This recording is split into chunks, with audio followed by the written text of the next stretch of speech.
Hi all, welcome back to DD at Tarawa. This is part 3. Um, After a rather disastrous landing attempt in part 2, it started well over here. I think things went okay here, and then 2 units went in there, and then we got 2 units eliminated. We've got two complete units destroyed.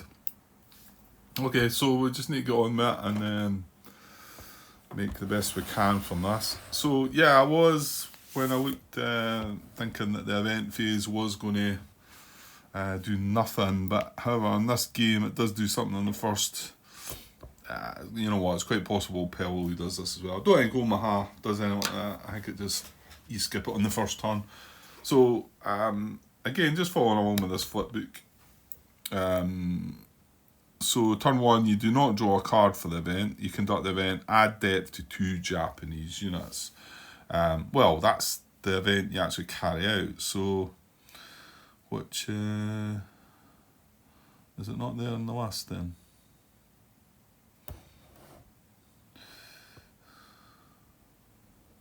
No, it's got all the events there, isn't it?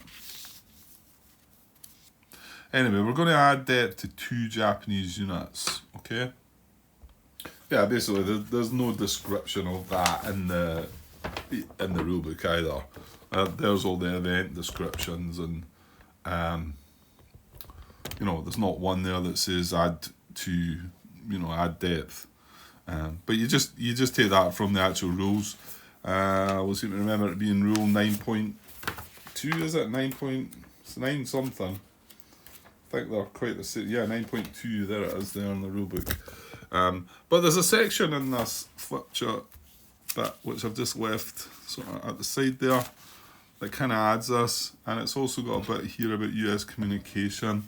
There's a couple of bits like that throughout. That there's your victory conditions. These are just reminding you what's what. Yeah, I think this is at the end of the. What was it before this? Was it US attack? Yeah. And then you've got to resolve. It's the end of our action phase, and you resolve overstacking or something like that. But this bit here tells you about the depth and how to go about adding that. So Japanese can gain depth as a result of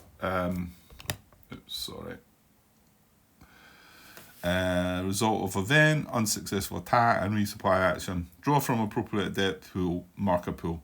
For a unit in position in or adjacent to a beachhead, draw from the coastal depth. For a unit in an inland position, draw from the inland depth.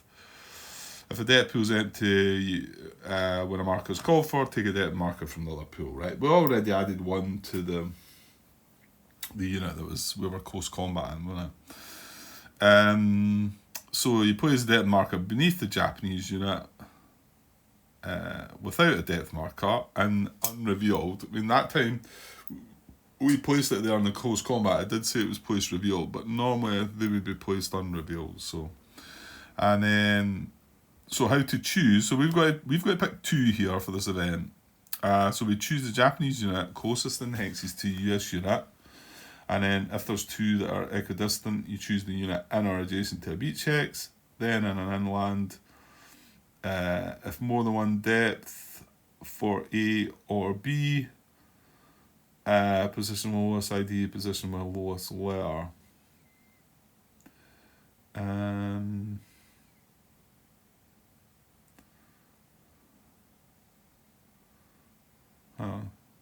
More than one depth for A or B.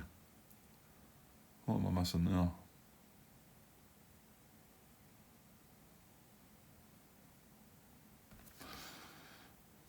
Right, okay, I'm not really sure I liked where that was going with that there. So let's go to the rulebook here for this. So it tells you unit depth and reserves as well here and here. But we are adding depth to Japanese units, so it's 9.2. Depth markers added. Yeah, well we've been through that. It says during the event phase of turn 1, the event add depth to 2 Japanese units automatically occurs. No event card is drawn. And then to resolve depth marker event, choose 1 Japanese non-tank unit without a depth marker and place a depth marker beneath it. If there's more than 1 Japanese non-tank unit without a depth marker. Choose a unit based on the following priorities. Well, there's lots of them, lots of options. Choose a Japanese unit closest in the hexes to a US unit. So that's priority number 1, right? Right. See, again, I find it awful dark over there. It comes through okay on the video, but I think when I move along with the camera, it's probably brightening it up. It looks like it's brightening it up a little bit, but anyway, I don't think it's that bad. I could maybe try and get another lamp. I think I'd done that before and had another little lamp here, but anyway, so well, what have we got adjacent to? Well, this is a US unit here, right? So this is adjacent. So that's one option. This is adjacent. This is adjacent.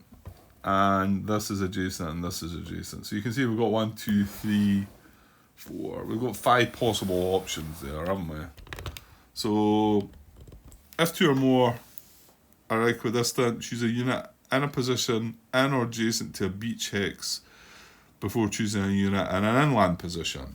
So just glancing rather than come back there, and adjacent to beach hex, I want to say that they all are.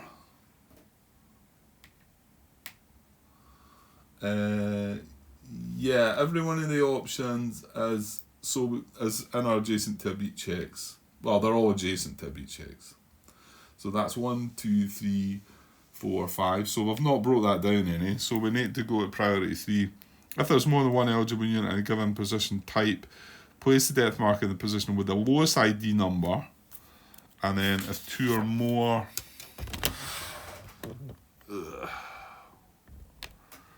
2 or more positions have the same number, place the marker in the position with the lowest letter. If the event calls for placement of 2 depth markers, repeat this procedure. And then it carries on, a Japanese unit must be in communication or receive a depth marker. Disrupted units may receive a depth marker. If no unit is eligible to receive a depth marker, no depth marker is placed. A depth marker may only be placed in a Japanese position occupied by a Japanese unit. Depth markers never occupy a hex on their own.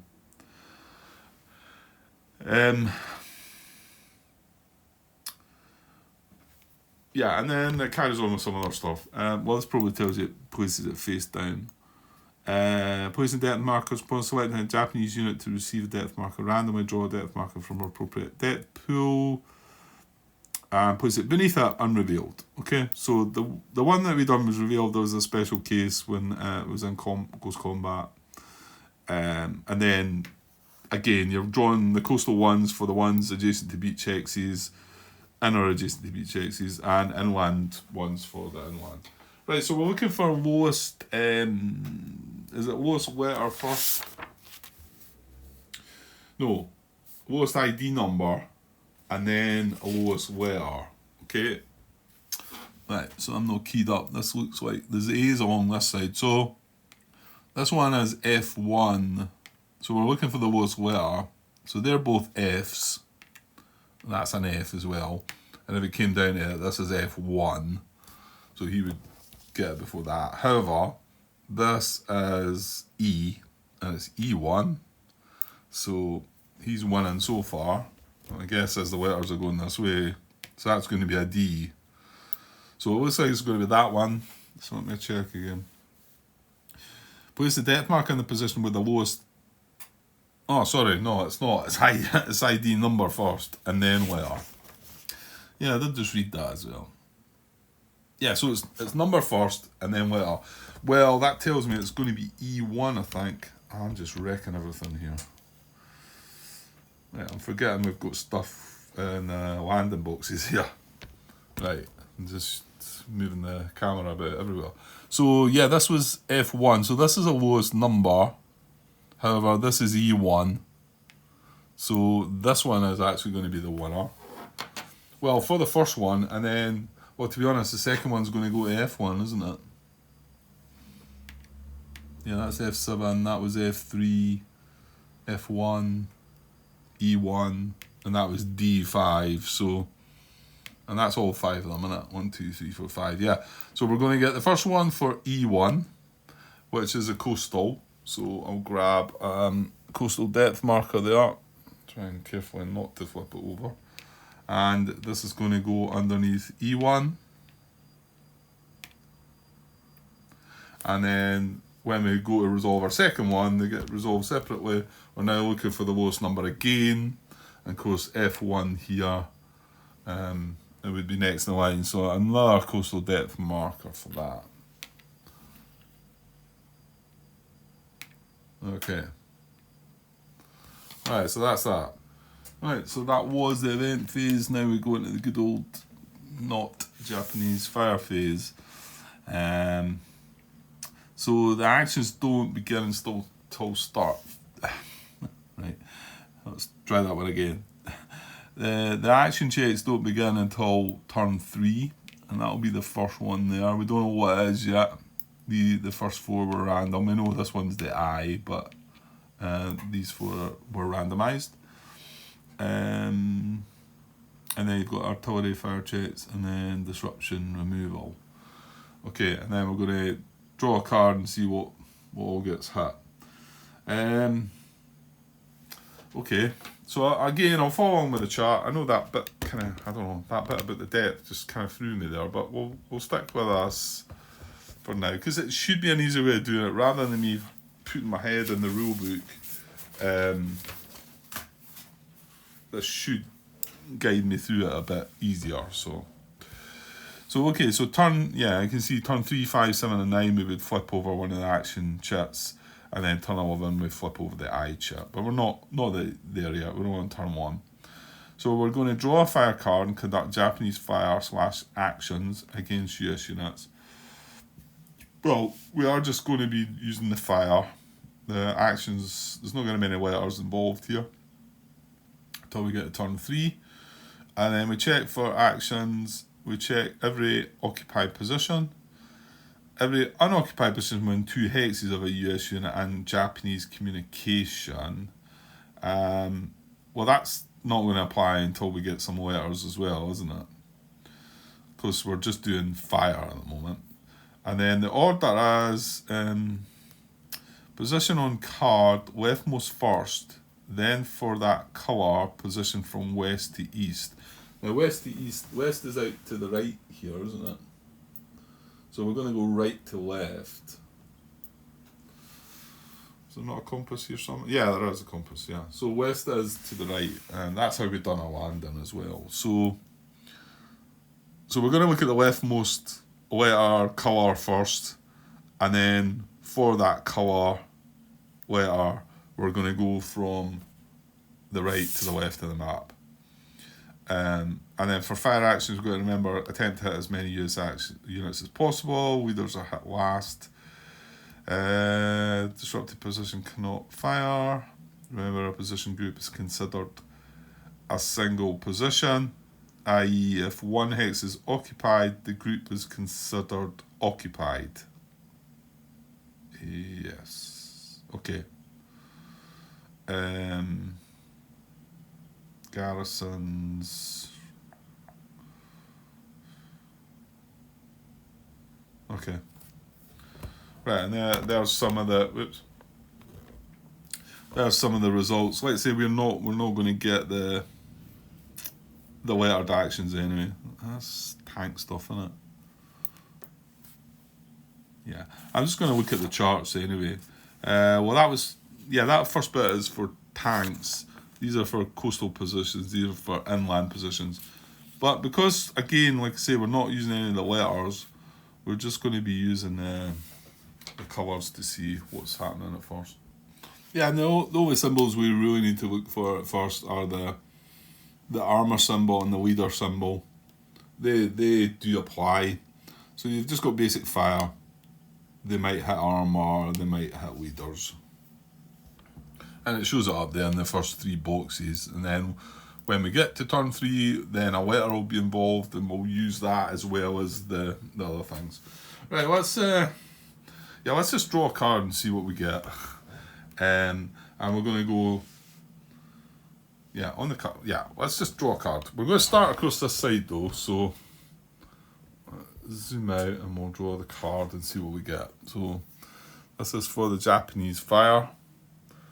Right, so we've got or well, whether we're calling that orange or yellow, I think orange. Orange, red, green. And the red bit could hit armour. Well, actually, we've not got any armoured units in play yet anyway. So it's just going to be orange, red, and then green. So, so let me remind myself of how this works. Yeah, so the priorities are intense, steady, and then yeah, we've got to watch the fire in the water as well, can't we? So this guy's susceptible to fire, and he's in this zone here. So there are all the colours that can hit him: red, green, orange, and I want to call that yellow. I want to call it yellow. It's a bit in between, really, isn't it? But red, green, yellow, and brown. So there's a symbol. So first of all, we're looking for orange, yellow. Right, Grant, get it right then. So well, that is yellow. So are these in intense or they're in steady? They're steady, aren't they?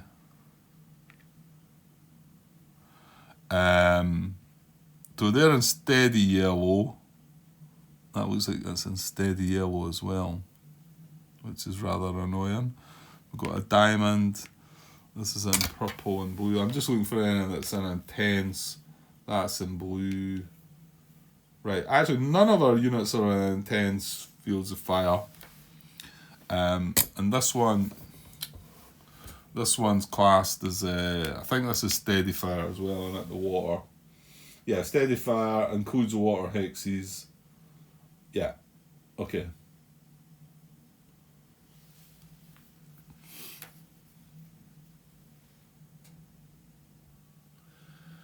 Right, sorry. I ended up being paused there for quite some time. And yeah, I just stepped away from things there, because just like, it amazes me how much I cannot retain rules of games that I've played before. And yeah, I mean, I guess it probably is difficult for a lot of us out there, because we're trying to play quite complex games with rule books of, I mean, this rule book's only 30 odd pages long, you know, so 32 I think is a complete sort of booklet anyway. So I've had much bigger than that as well, but and then all the DD games, I've played them all, they all share some stuff and whatever. But yeah, it's going to take me a little time to get into this, and it's not going to be a short series of videos, this, so I don't want to make any major blunders. Anyway, yeah, so I just kind of stopped and froze a bit and thought, right, what are we doing here? What are we doing? So one thing to take note of is the fact that these are doubled. The yellow and the red are doubled. The green is singled. And that means that for the position to fire, it has to have a depth marker if it's doubled. Now, if it's not doubled, it doesn't not have to have a depth marker. It can have one, and that's fine. But however, if it's doubled up like that, it does mean it needs to have one. So we are meant to be going from, yeah, I did say that, from right to left, west to east, which this is the west, okay? Okay, just glancing through some rules there, and I mean, the flip book there was, which I've kind of laid aside for the moment, said that I had to work from right to left, if you like, and I just can't find that in the rules. But you know what? It seems to ring true that that's how it is. So sure, there's something written somewhere that says it goes that way. So I'm going to stick with that, because well, it did say that's how we land the units. That was definitely written in the rules, wasn't it? Mind you, did I not read that out of the flipbook as well? So that was amphibious landing, landing check, starting with the westernmost hex, which is this side. So that's for landing just I'm not seeing it in the Japanese fire, but we do need an order on how to do these things, and I'm pretty sure it probably is there. And the fact that it wants to land that way, we'll resolve it that way, and we'll go that way. It's just in case things happen to clash with each other. Right, so it's a double yellow to start with, right? So that is not... Here's the yellow position here that we thought was going to fire on these units. Also, it could fire in the water here, because this is the colours that can hit this unit here. On saying that, it is a diamond symbol, so these are all steady fire, so he's going to be okay. So we are looking for a diamond. But there's no double yellow. The double's up. We got a double up here, didn't we? So that's a blue position, and there's a double up here. This is the one from the Close Combat, which is brown. Which actually no, it's not. It's red.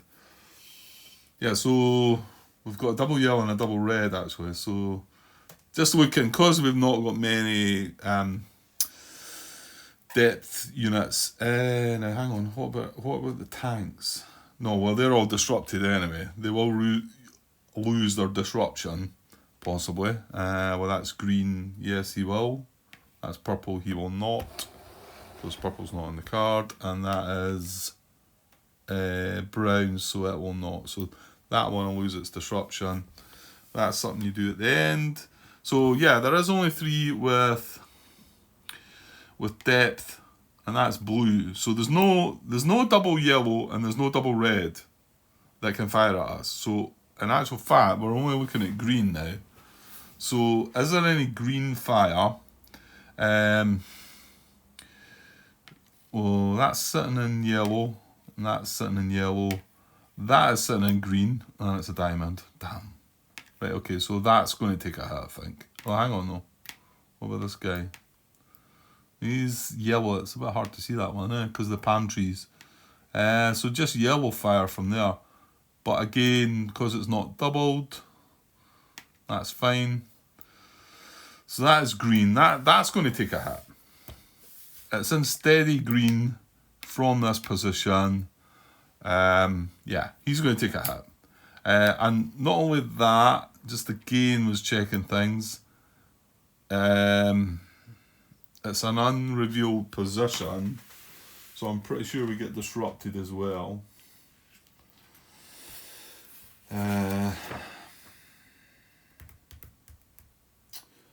US unit hit by fire may become disrupted instead of, or in addition to losing... Oh, right, that's not what I'm looking for. You should tell me on the chart. Yeah, the chart's up here. You're forgetting about your charts here, Grant. Well, I think that one up the top gives us some info.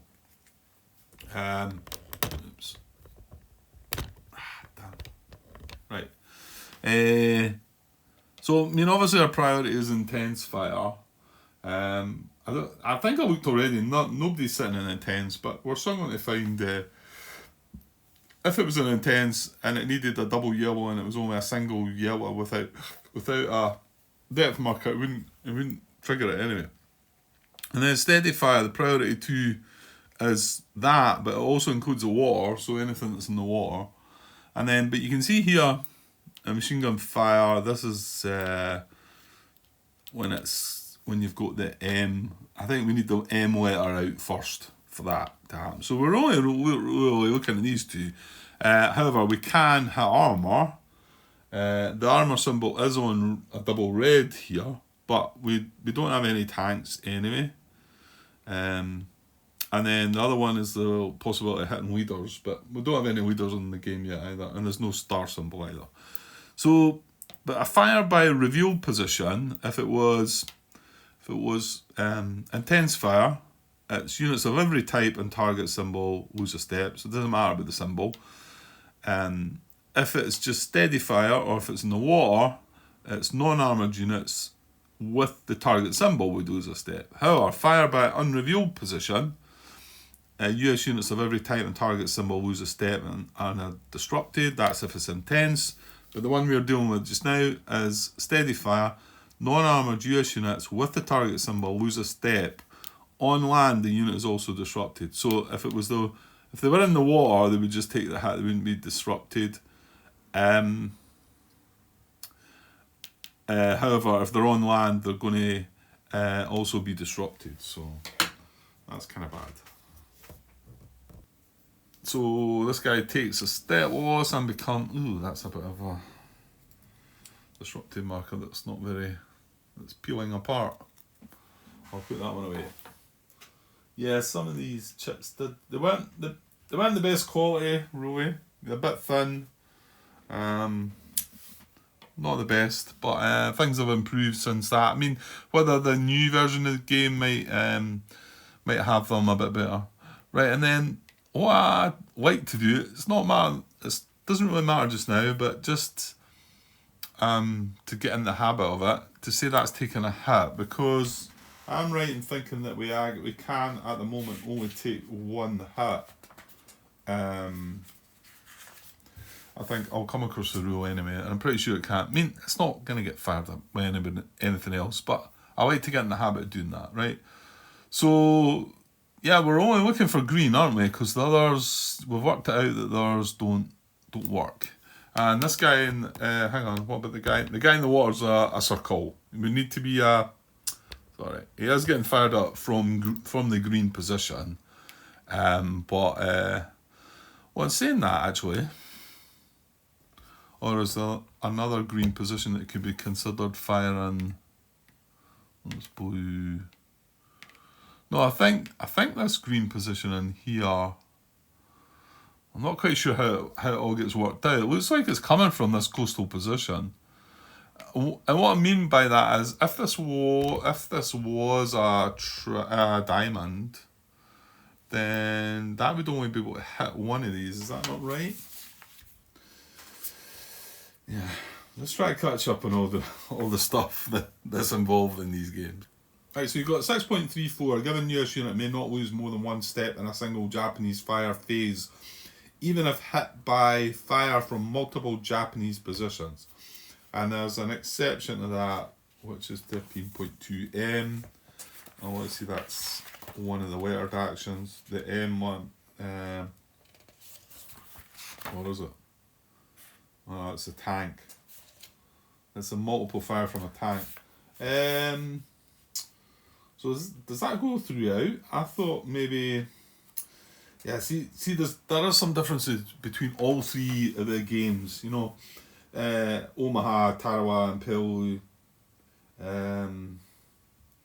Is Omaha not the case where it doesn't start off that, but once you move into the extended game, they can take more hits? I'm not seeing that here. No. Another one, just noticed there, 6.35. The hex occupied by US units with a total of 5 or more steps is a concentrated target.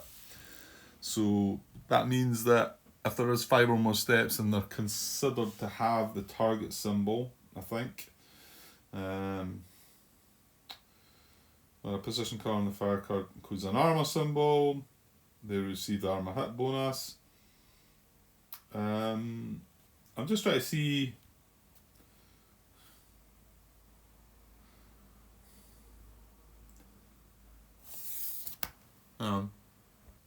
Yeah, here we are, 6.31.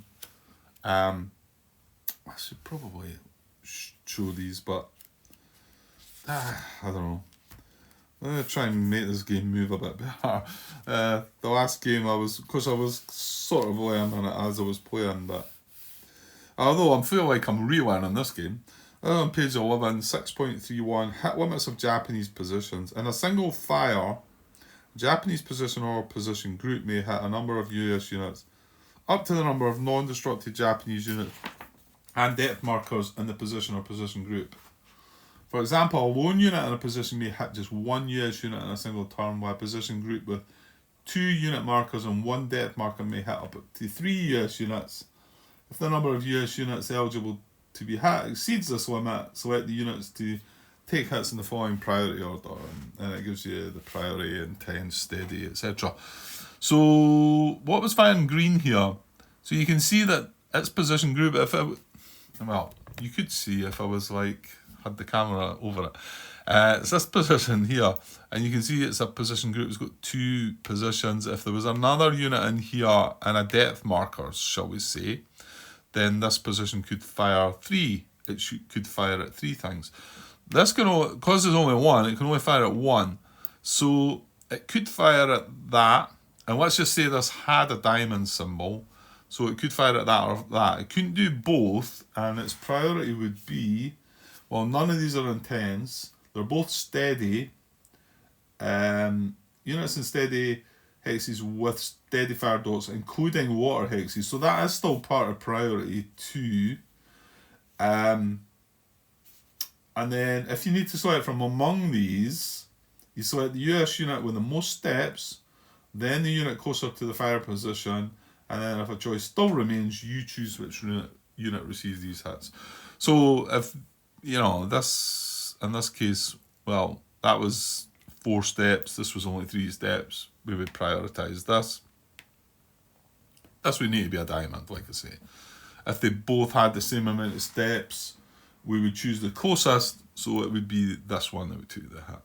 If they were both as close, then we would get to choose which one. Right, but it can only hit 1 unit. Okay, good. And this unit can only be hit once. And it doesn't look like that changes up in the later game, as I thought it might, and I feel like it did in Omaha. I could be wrong, but it looks like the only exception, as it says, 13.2M, which is a tank that does multiple fire or whatever. Right, but we don't need to worry about that. Okay, so is there any more green fire then? This guy is sitting in blue, and this guy is sitting in brown and blue. We have nothing else in the water. You know what, I think that's it. So I suppose that wasn't too bad, but then they did wipe out 2 of our units on landing, didn't they? But quite good results. Getting the doubles, I was forgetting about the fact the doubles, I think that was what made me step back, and I can't remember. Am I maybe right in thinking that wasn't in Omaha Beach? The double thing?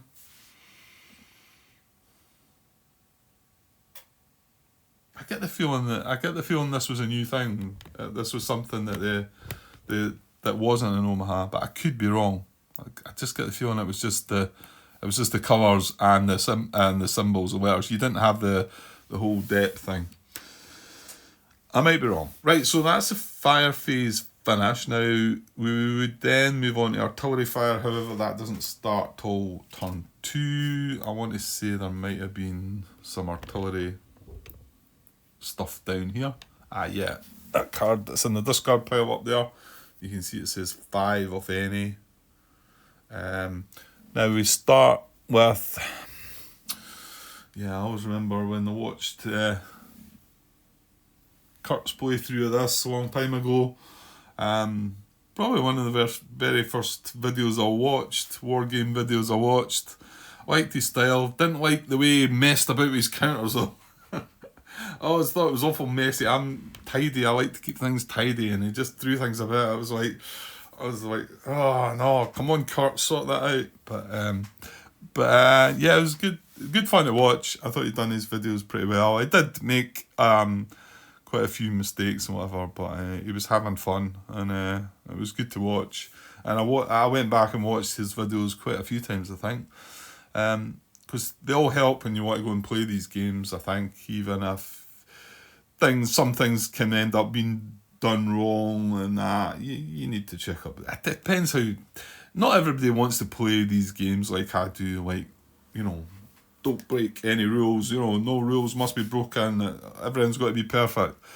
It's a solitaire game, you're playing yourself. It's maybe not a big deal to some. It is to me, and I think there's some others out there that are like that. But as long as you're having fun, that's the main purpose.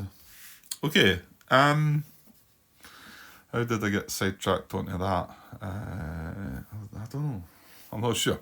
Right.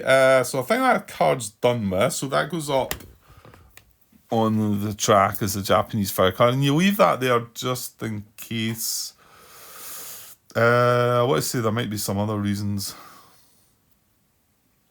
I remember in Omaha, it was nice to look back on for certain things. And you might have made a mistake. You can see that's the fire card. There's only one fire card, so that is it.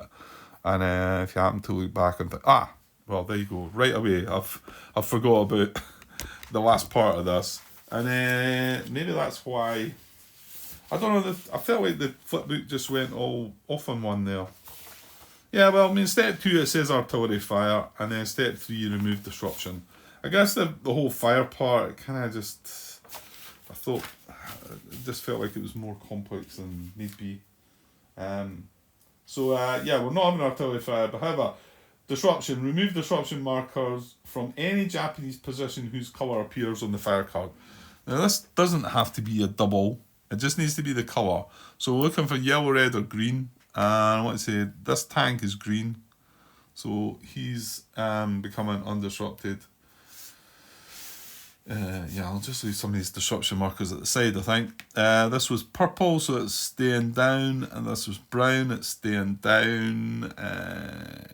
Now, why has that got a Japanese disruption marker on it? I don't know. Right, that's my bad. This is what was on that, which I'm sure some of you noticed. How I never noticed it, I don't know, but I'm going to chuck that disruption marker away, I think. It's all peeling away.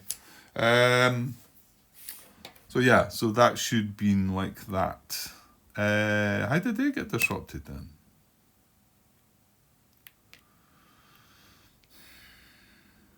Right, I had a Japanese disruption marker. You know what? That should be on this. That was a close combat, wasn't it? Yeah, so it should have been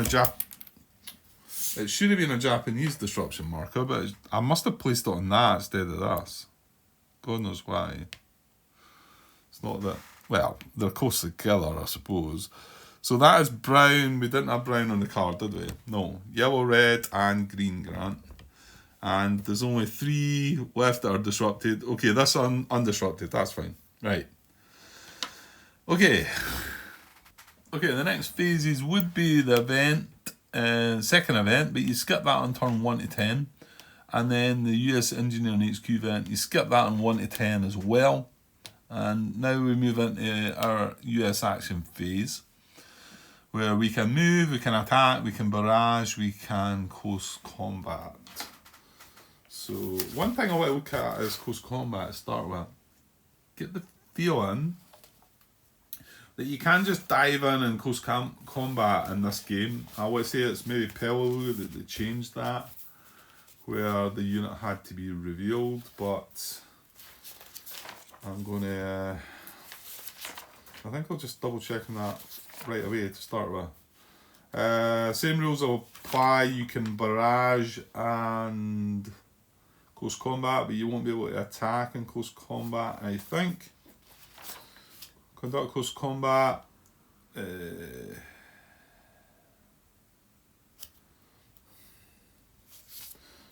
think I might just look at the rulebook for this.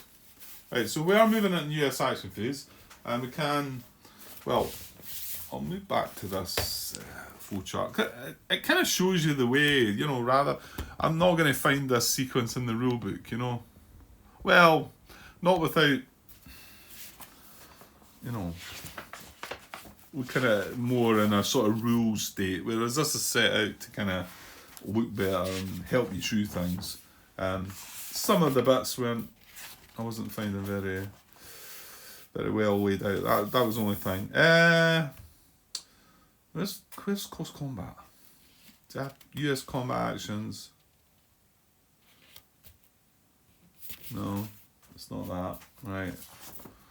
I just want to know if we can do it. Can occur at 3 points in the sequence of play, and each hex containing opposing units. During a landing check, which we've already done. In the Japanese action phase, if a Japanese unit moves in a US occupied hex. In the close combat step of the US action phase, US infantry and engineer units in a Japanese occupied hex conduct close combat against the Japanese unit there. Okay. Well, actually, Yeah, I suppose, because step one is reveal all unrevealed Japanese units and depth markers on the hex. So you clearly can just move into the hex, and I think that was one of the big things that they changed in Pebble, wasn't it? That you had to actually move. You could only close combat on a revealed Japanese unit. Pretty sure that's right. US combat actions. This is rule 8. By moving in a Japanese occupied hex, yeah, there's, as long as this.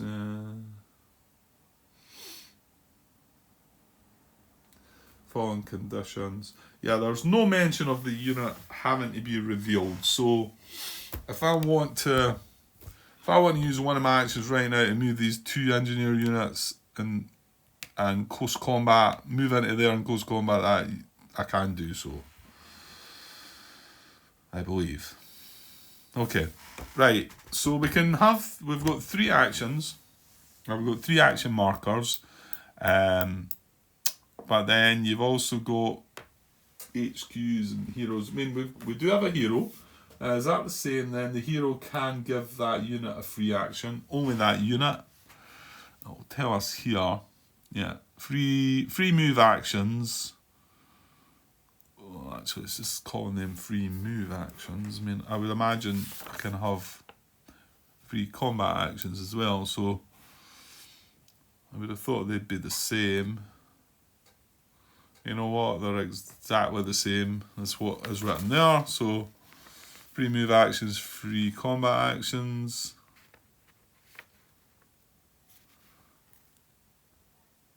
Naval barrage. Ah, okay, that's good to know. Actually, that's good to just see right there. So, the thing with the naval barrage is, I always wonder. Now, hold on. Yeah, a naval barrage comes from. You must get that from an event, don't you? Is it not? Is it not that you get, and then you can use it? It's a free action. But yeah, you know what? My question will maybe come up, or my thought of it, come the time. Let's just leave it at that. So yeah, a unit with a hero or inspire marker, and then HQ unit. So we've got a unit with a hero, so he can carry out a free action. So we do have Major Ryan there, and he's with a full strength 7 ranged infantry unit. These have 2 of a range as well. Yeah, I'd also probably want to suggest that they can't just fire 2 hexes away. A unit would have to be attacking adjacent. I'm pretty sure that would be the same. Yeah. And then, okay, so let's see, just in case there's some differences here. So turns 1 to 2, we can move 1 to 2 hexes. Ooh, okay. So it's not just 1 hex. However, you're going to be pretty restricted, I think, early on. You can see you've got to end your move if a hex enters a hex, and then 10's field of fire of a non-disrupted enemy position, or is adjacent to an enemy unit even if disrupted. Right, doesn't look like terrain's affected there, but let's just shimmy along here and look at this terrain chart just in case. Well, that's so the movement that US infantry units can move through.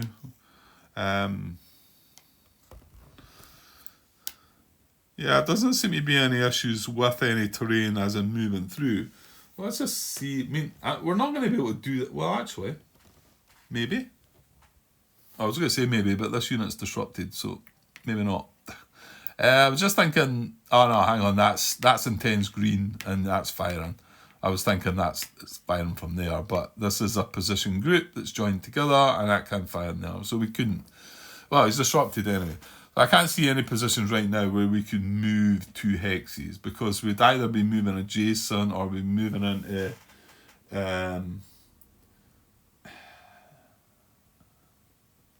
Well, it is intense, right enough. Yeah, he's disrupted as well, Grant. So let's just stop that looking for things that aren't there. I was just want to give an example, I suppose.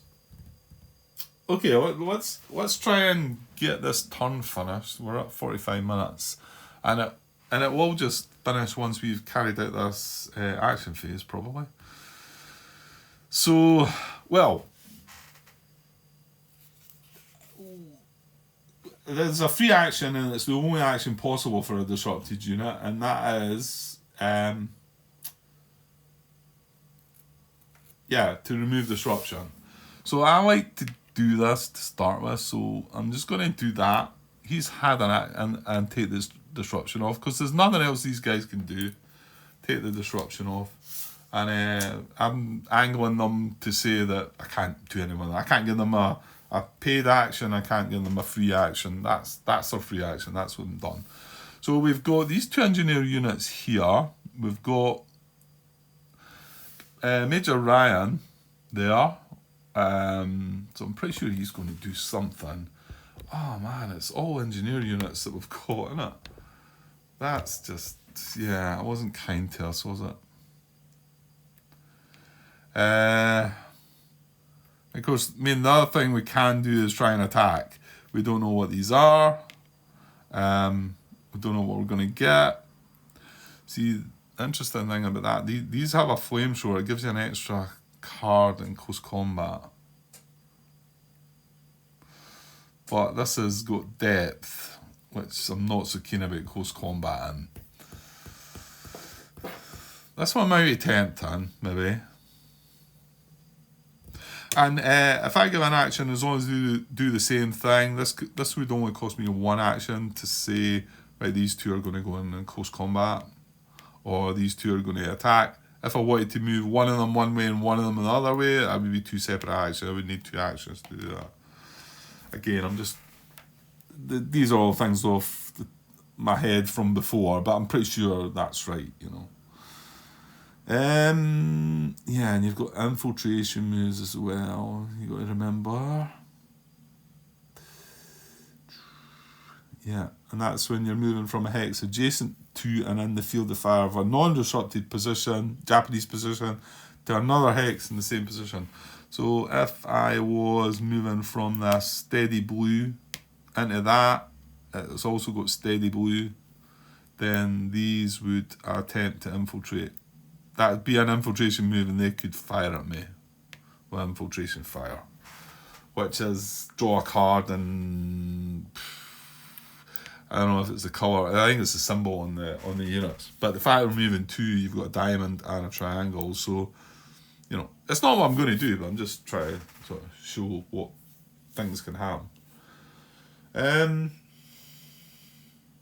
US infantry or engineering unit that begins its action phase adjacent to an enemy occupied hex can move into the occupied hex. Triggered CC resolved after. Oh, right, okay. That triggers CC resolved after all US actions in the action phase are completed. So that's a bit of a difference, and glad that I read that, because you'll notice when we landed up here and we done that close combat, that happened right away. Well, this, if I decide, right, I'm going to, which I think I'm going to do, is this, it's not in intense, it's in steady red and steady blue. That's brown. The blue is in the hex it's in. See, where does that, no. Why does it get steady blue in that hex? In that actual hex, where it's there.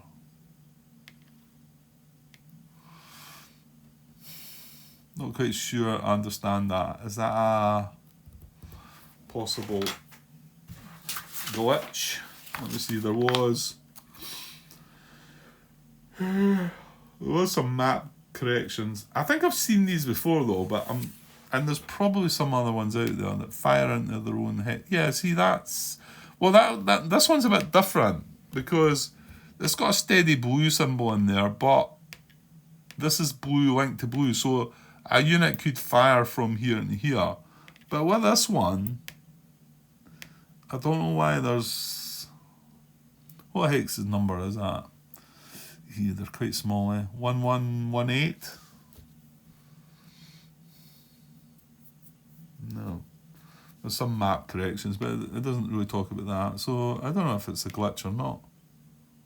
See, that's not firing into the hex.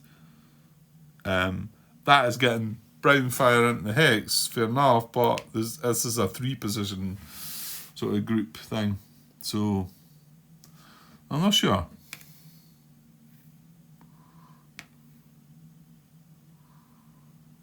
Maybe that is a glitch, actually. I don't know why blue's firing into that hex. Okay. So, looks, well, you know what? If we're getting blue fire, there's no position that's firing blue. So if we move into that and take that hex, we're only going to take fire from red. So, right, let's get on with it, Grant.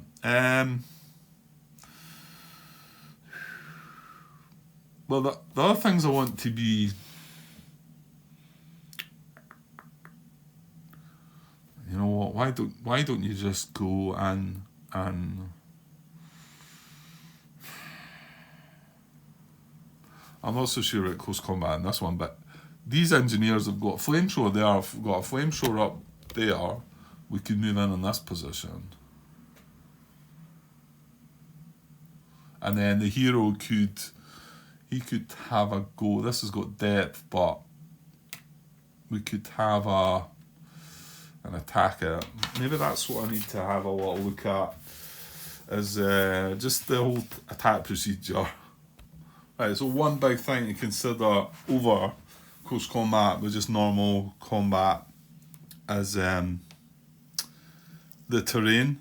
So you can see here,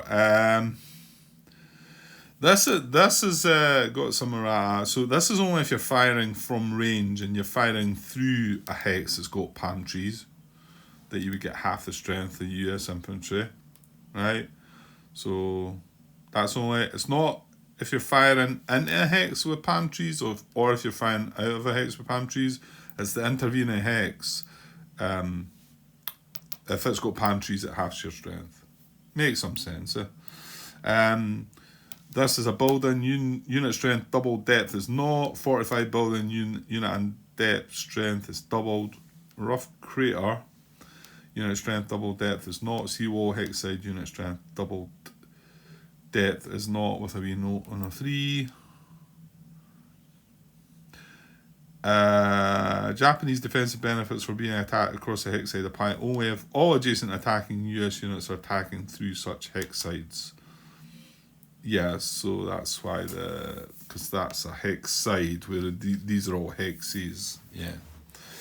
That with the building and the fortified building and the rough crater. Right, okay. So that's something to think about, which is maybe what I was pondering on here. And if we look at this, well, we're coming across the seawall hex side, which says unit strength doubled, but the depth is not. But that is that the rough crater then? Unit strength double, depth is not. Right, well these don't double up as such. So we would get that. So that makes you think, right, maybe not then.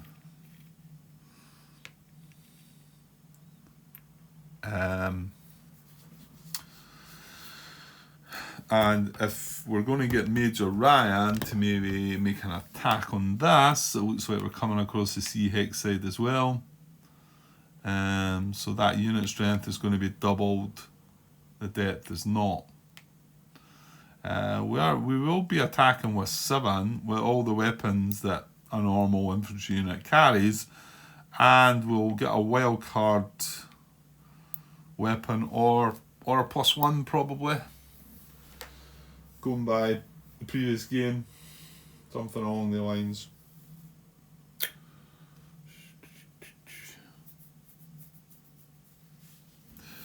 I think, and looking back here about attempting to attack that. So this is in the fortified building. Well, actually, it's not about depth, but that's going to be doubled. But if we move into that and close combat, you know. I think. Well, should we have a shot? Well, I need to find out the downsides. How do we get disrupted and when we attack? That's what I want to. Yeah, over here. Hang on. Yeah, so let's chart here, and I think it's worth considering this. So I'm talking about the possibility of attacking a unit and an unrevealed depth marker, right? And yeah, I don't want these results. I don't want them gaining depth and us getting disrupted and whatever.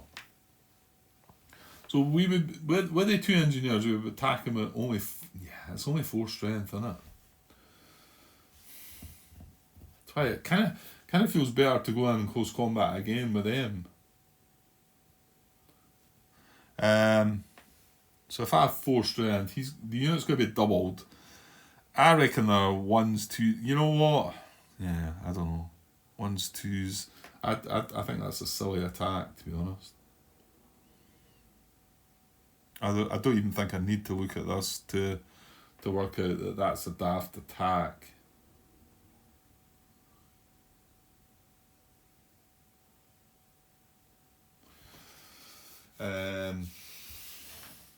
The one with Major Ryan, we've got 7 strength, and although the unit's going to be doubled, so we're going to flip the unit up. Let's just say it's a 2, and we've got 4. We've got 7 against 4. We could add the Major Ryan to make it 8 against 4 to get the double strength. Sorry, what is this? If we don't possess the weapons, we need to have a strength of at least double to be able to pester them. If we do have the weapons, then we just need greater but not double. Right, okay. That's right. Yeah, so it's all about having the weapons. You don't know what if you're going to have the weapons or not. Yeah. Okay, I'm going to do something. Right, so the fact that these are only got 4 strength though, and this unit's going to get doubled if I attack it, I'm going to move into close combat with these guys. Right, that's going to cost me an action. And we're going to do that. Now, that's not going to happen until the end of the phase. My second action, I think, is going to be the same. And here. And we're going to move in here. In close combat.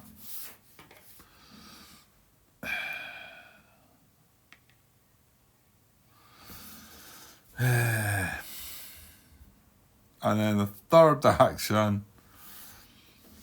I mean, this one's worse, Grant, because this one's got depth. And it's going to be doubled, the unit anyway. Now they're going to draw an extra card at least for that, though, if we go in and close combat that as well. And remember, they get to react first. They get to act first. They get to draw the first card. Mess you about. I mean, we are going to get to draw 5 cards with these because we've got a flamethrower, engineer with a flamethrower. So if I do decide with that one as well, it's going to be a 5 card draw for each of them, which isn't bad.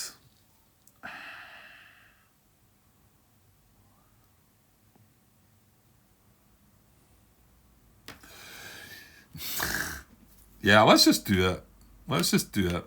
So this is going to go in as well. And that's my third action. Right, but we are going to,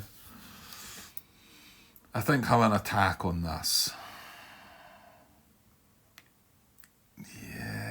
Yeah, let's do it. So this is going to be a free action.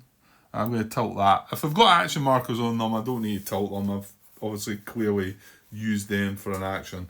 We've not resolved any of them either because they're all close combat. So we're going to attack this. Let's do it. So what do we do first?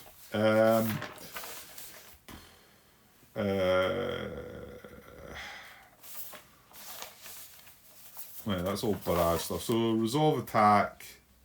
So we've got to reveal the Japanese unit if not revealed, and we do not reveal the unrevealed depth marker.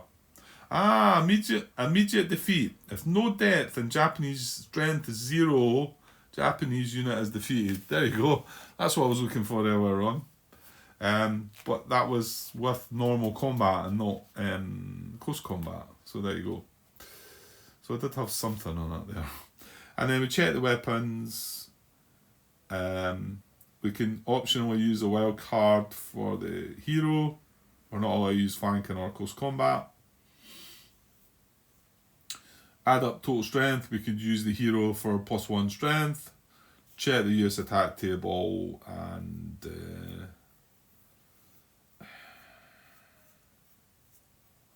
attacking 2+ positions in the same position group. Attack only 1 hex at a time. Yeah, okay, that's fine. Right, and then we've got the weapons that they've all got. Okay, let's do it. Let's get something happening. So okay, so we're attacking with 7, potentially 8 strength, and this is a 4-step ranged infantry unit. So just to check its weapons, it's a 4 or 3 step. No, hang on, no. It's a 4-step regular infantry unit. It's not a heavy one. The heavy ones are these that have got the little sort of white bar at the side, and that's a heavy infantry. And this one's just a regular infantry. So he has. Well, the only difference is the heavy one's got a flamethrower. The regular one has bazooka, machine gun, Browning, mortar, radio, and demolitions. Okay, so we're going to attack, and this guy's going to get double, member. So we're going to flip this over and have a look. Maybe a bit closer. Right. Don't flip the depth of grant. It would be a 2. It would be a 2, wouldn't it? Oh, and it's flanking and everything. It's horrible. Right, I think the good thing here is, though, that we can just put our extra strength into this and get the double. So we cannot provide the flanking, because flanking's just the same as always. We need 2 units attacking, but that aren't adjacent. So we need another unit here attacking, or here, that aren't adjacent. Or we could have 3 units together attacking. The other one's bazooka. We do have the bazooka. So and like I said, the hero can provide 1 extra strength. So to get the double, because we can't get the flanking, this can't give us flanking. It can give us anything. It can give us anything apart from CC or flanking. So we're going to add that as a 1 strength to make it 8 against 4. Because remember, this is doubled because we're crossing the seawall. Okay? So it will give us that little boost that we have got double A strength. And then so we come to the chart. Does the US attacker possess required weapons? Well, no, because we can't get the flanking. Is the attack strength at least double? Yeah, we've got 8 to his 4. So is the unit alone? No. Is a unit and an unrevealed depth marker? Yes. Well, we're going to get him disrupted. Okay, so that's not too bad. I mean, yeah, if it had been a 3, we would have been in all sorts of trouble. But at least now we know what we're requiring from that. Right, so we got a disrupted result, which isn't the worst in the world, but it's going to be tough. It depends. If we get a good result with us, flanking them's not going to be easy, is it? So we're going to have to move. Like I say, we can't have them adjacent, can we? Right, never mind. Right, so we've got our 3 actions now to resolve, and they're all close combat situations. So I'll do it as the game kind of wants you to do it, from west to east, which is right to left and the way the map is. So we'll do that. I did that. Yeah, I did have some cubes, didn't I? So let us get this first one dealt with. Now it's in the position, it's in a yellow position, this. So let's get that seen to first. I'll take my action marker back because we know this is got to be done at the end of the action phase anyway. So that gets that out of the way, and I'll come across here. But the white feels like it's a bit better, and we can mess about a bit with this. Right, okay. So close combat again. Yeah, I'll just open at the bit that I need to look at, but I won't bore you by showing you it. So first of all, we reveal all the units. So we're going to reveal this. This is a 1, and it's not got a CC, so that's pretty good. To be honest, the strength of this when you flip it over doesn't really matter in close combat. No, that's a lie, because if it's 4, it gets an extra card. But the problem is, the stronger these are, you're more likely to see a CC on them. Well, is that true? Maybe, I don't know. Okay, so we're going to have, we're going to get 4 cards maximum for the amount of steps we've got. We've got 4 steps, so that's 4 cards. And we're also going to get +1 if we have 1 plus engineer unit with the flamethrower in the combat. And you would get +1 if you had any heroes in the combat. So we're going to get 4 for the steps and 1 because this guy's got a flamethrower, okay? So we're going to get 5 cards and stretch around that side. That's just a bit awkward. And I'll draw 5 cards. 1, 2, 3, 4, 5. Like I say, that's the way I'm going to deal with that. And yeah, it's a bit of a stretch. Put them back, although I'm going to have to go on. Now for the Japanese, pretty sure he's only getting 1, isn't he? Japanese are the number of units, number of depth markers. That's only just 1. He's not attacking, he's not got 4 plus strength, he's not got any CCs, it's not a tank, and it's not a night time. Right, so he's going to get 1 card only. However, he's going to get to fire first. And some of these events can really mess you up. Anyway, so we're firing in yellow, but we're looking at the event first, remember, and then we'll resolve the actual colour. But I suppose initially you're looking at the colour because you know that that's then going to be what's going to hit you. So he goes first. He's not disrupted. We look. Well, there's no yellow, so that's good. Oh, there's nothing. Wow, how about that? No CC event and no yellow on the card. That does nothing, so that just discards. So now it's over to us, and we're going to draw a card. Looking for yellow, and how about that? Well, hang on. That could be bad. I better not make it out that that's his card. Naval Artillery Blast. Now I want to say that could maybe mess with us. So if you get the naval, I think I can cope. I remember playing these games before, and I think with Omaha as well. Once I sort of got in the swing of it, I just wanted to use the rule book.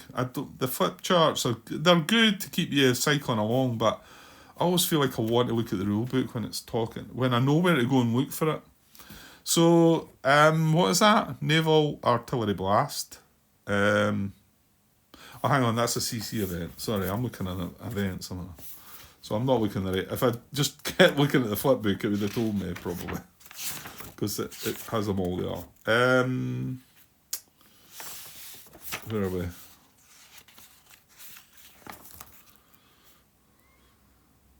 Where's the... Yeah, okay, here we are, here. Right, so here's the rule in the rule book for it. I want to say it might mess about with our spot, we'll see. So, draw a card from the draw deck, not the close combat draw piles. If the card does not show the colour of the CC hex, no event, right? So we draw that and we don't see yellow, then not a problem, it just goes away and that's that.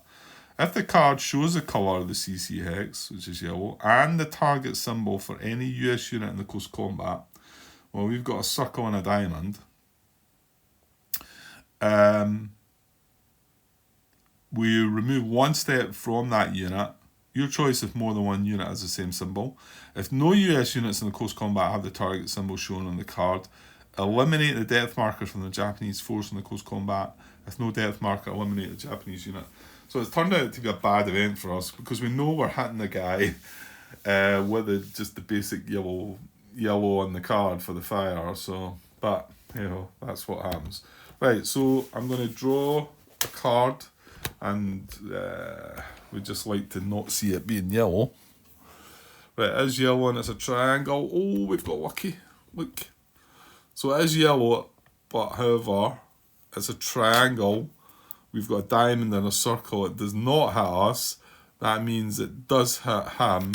So that's actually going to kill him before we even get to kill him with the fire. With our actual close combat fire. So he's gone. He had no depth marker. He's gone. He is not non-elite, so he's going to go back in the box. This card will get discarded. And I'll do my usual with the other, because we've got 4 other cards there. So I'm just going to put them back on top of the deck because I don't see that.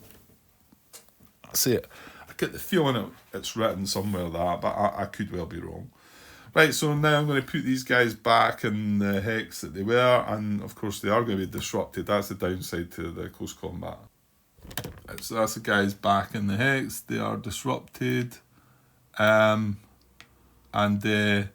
Yeah, I'm just going to do that as well because in case, again, I can see what's happening here. It's quite simple, but disruption, I think you should do at the end of the phase. I'm doing it at the beginning, earlier there, because there's nothing else I'm going to do with these guys. It doesn't make any difference. But if I left this guy like that, I might think that I was able to undisrupt him.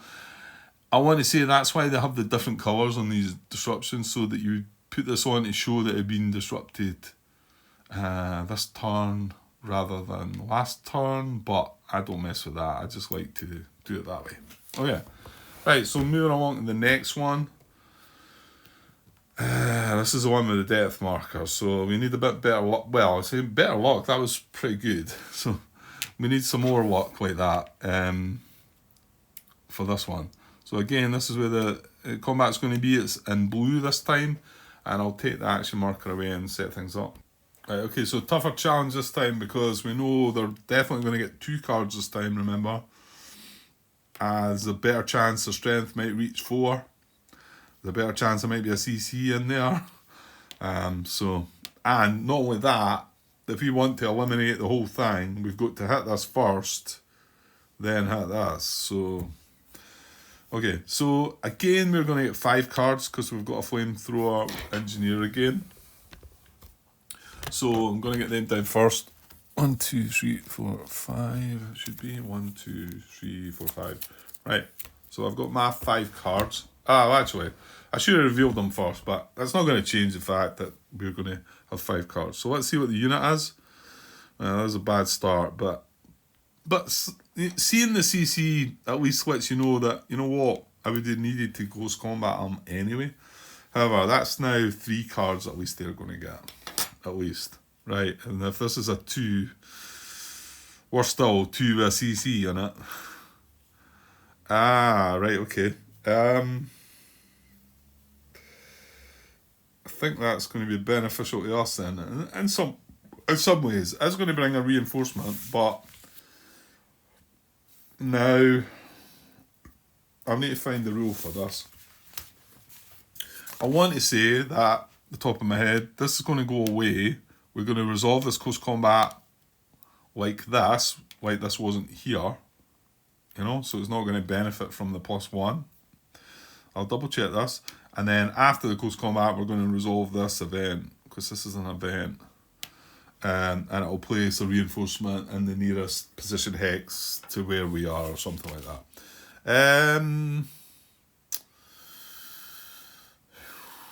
Where am I best to look at that first? Let me look at close combat first. There's the rule in the rule book for it, 9.3, page 20. Japanese tactical reinforcements triggered by a depth marker. Japanese reinforcement unit enters play when you reveal a depth marker reading tactical reinforcement. When this happens, immediately conduct the following. Oh, okay. Maybe I'm wrong then. So you do this immediately. You remove the depth marker from play. You draw a unit from Japanese reserve pool and place it in the unoccupied inland position hex nearest to the position from which you remove the depth marker. 2 or more inland positions are equidistant. Place a reserve in the position closest to a US unit, still equidistant. Place a reinforcement in the lower number position, then the lowest letter position. If the reserve pool is empty, tactical reinforcement does not enter play. Well, it's not empty. We've got 4 reserve units. Okay, so I did get that a bit wrong, didn't I? So we do that right away. I want to just double check that clarification more. I think there may be something in this in here. Yeah, I didn't think there was. I thought I was starting to doubt myself, but no, there is, isn't there? 9.32 clarification. A depth marker revealed to be a tactical reinforcement during close combat does not contribute a card to the close combat. Place the arriving tactical reinforcement unit after resolving the combat. So I was right there. I'm not quite sure how I lucked into that one, mind you. So we're going to deal with this after resolving this combat. I guess because normally you'd be revealing it. Well, that's not true. You could be revealing it when you're in a normal combat, couldn't you? Okay, so we're going to do it afterwards, and we're going to do as it says here, and we'll come back to that. As it says here even, and we'll come back to that. Right, so going to take this out of the way, and I'll just move it across here out of the way. So it doesn't. You can see it does not contribute a card, so that's good. So I said we were definitely going to have at least 2 cards. I was considering the depth marker for that. However, we are still going to have 2 cards because this has got CC on it. Okay, so we are going to draw 2 cards for the Japanese. Although it could have been 3 if that depth marker had not been what it is. But then tactical reinforcement is also pretty bad. So, right, so let's go about the combat. So Japanese are going to draw first. Nobody's disrupted. We're fighting in a blue position. So here we go, looking for an event first, but obviously looking at the colours. Right, there's no blue. Oh gosh, we got lucky again. Maybe it's just felt bad about that couple of landing phases we had. So no close combat event and no blue on the card. And you got to remember, Grant, when you hit, you also discard a card. No, that's fine. I didn't do any of that the last turn. So that's them played their card. So it's over to us. We're going to play a card. And, just some blue on the card would be good. Damn. So no event, no blue. We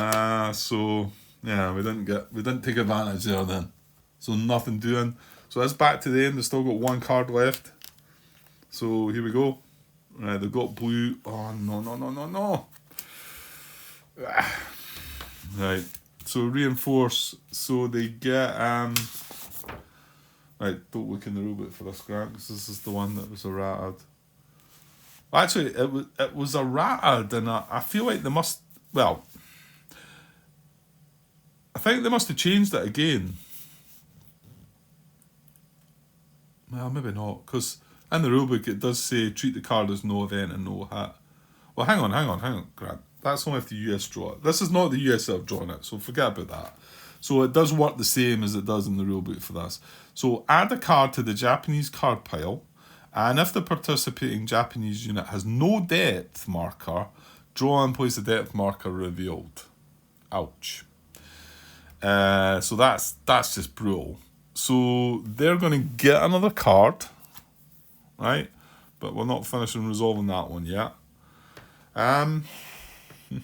Assuming they get the depth marker here, because we've removed the tactical reinforcement. That is something that I don't think I've came across before, though. Um, so reinforce if the US side reveal the card. Yeah, it's not any different to Japanese. So that I want to see is going to get the depth marker here. Now it's not. It's not. I know for sure this one. It's not then going to add more cards. You know, because you would normally draw an extra card if you had a depth marker. Doesn't do that. Even if it has CC on it. Even if it takes its strength to 4. Doesn't do that. Pretty sure that's the case. Do we want to just go with our thinking here and just draw the depth marker, reveal it, and carry on? Which I think that's what happens. We've drawn the extra card. That's a bummer. Looked like it was going so well there. Their first card was not blue, and I thought, yeah, I'm home free here. And then they draw this. Yeah, okay. I think I'll take my chances with this. And I am going to add the depth marker because I do think that's right. Does not contribute to card. Place the arriving tactical reinforcement unit after resolving the combat. Could that be considered still be part of the unit then? That depth marker maybe?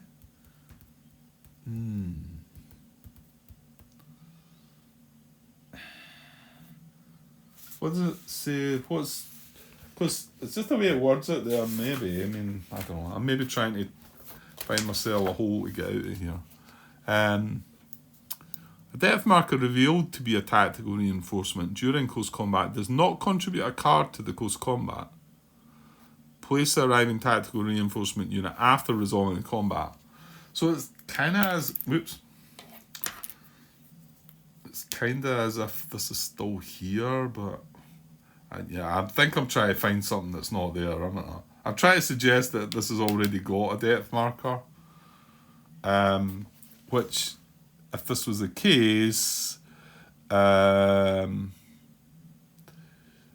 says, Reinforce says, add a card to the Japanese card pile, which we've done. And if the participating Japanese unit has no depth marker, draw and place a depth marker revealed. So you can see what I'm trying to climb my way out of, seeing if it works. But because the rule for the actual removing the tactical reinforcement, it says when you reveal a depth marker reading tactical reinforcement, when this happens, immediately conduct the following: remove the depth marker from play. My guess is this is removed from play right now, and we're going to resolve it shortly. So that does mean this is sitting without a depth marker. Do we want to go and look? Let me go and have a quick look. Right, I had a little glance. To be honest, I came across the thread that must have got Mr. Butterfield to put that clarification in regarding the whole fact that this doesn't contribute a card to this. I never really studied it through the thread, but I thought it was going to help me with my answer. But yeah, we're going to assume this does not have a depth marker, right? So I'm going to draw a depth marker for him. And it will be coastal because he is coastal. So yeah, I'm assuming that's what you must have to draw. Yeah, it's for the position, isn't it? So this isn't going to add to any more cards though, but it is going to, you know.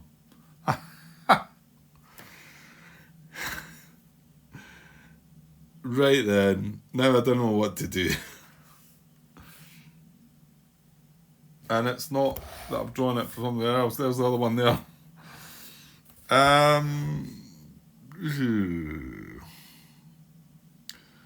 Okay. Well, I'll tell you what, that's going to... I know it's a terrible place to stop the video, but I'm noticing it's creeping up an hour and a half. And I'm going to have to work that one out. So I'm going to leave things just there and cut the video. Which is a shame, because we only had one more to do, and then that would have been the end of the part and the end of the turn as well. But I mean, I dare say I could go and resolve both of these. And, well, we wouldn't be drawing another depth marker though, would we? I think I'd like to pop that question out there because it looks quite fun as well. uh, I my guess would be that we go and resolve that later, and we go and resolve that later, and we resolve these one at a time, putting reinforcements out, and we carry on as we are with the card that we are. So yeah, the other thing is we've still to resolve this. They are going to hit us. Right, where do you leave the video then, Grant? I think I'll just leave it there, and yeah, I might need to look back on the end of this part just to make sure I am where I am. Because we've drawn this, we've only dealt, well, yeah, I think we've dealt with the reinforced now. We've drawn the extra card, and we've drawn the depth marker. We haven't resolved the fire. He is going to hit us. We're going to lose a card. We're going to lose a step. I'm going to take the step off of that guy, probably. But I think I'll just come back tomorrow and deal with that, because I might...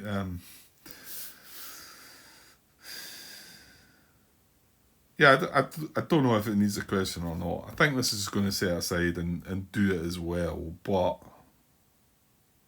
I don't know, maybe there's could be something different comes from that. Because we can resolve both of them. We just do the first one, put the unit down, and then do the second one. We're not obviously not going to be able to place the unit there. I would think that's how it would work. The good thing about that for us is that he's then not got depth, so we do need just one hit on him to eliminate him.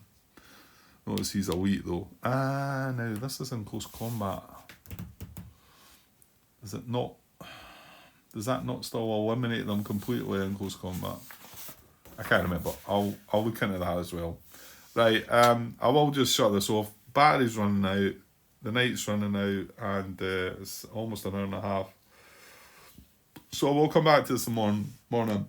I'm glad I came back up though, because I just got a bit like flustered earlier on there when we first drew that card for the Japanese fire phase, and I thought, what's happening here? But I think I got more into the swing of things there as this parts went on, and started feeling a bit better about things. But yeah, it's you think you maybe know a game that you played before, but not for me anyway. It's difficult. I feel like I've got to learn the rules, not so much all over again, but I find it difficult to retain all these things. It's an age thing maybe, and yeah, and I know there's a lot older than me that play these games as well, so I guess we all cope with it in different ways. Right, okay, I'll be back tomorrow hopefully, and we'll resolve this conundrum. Okay, cheers.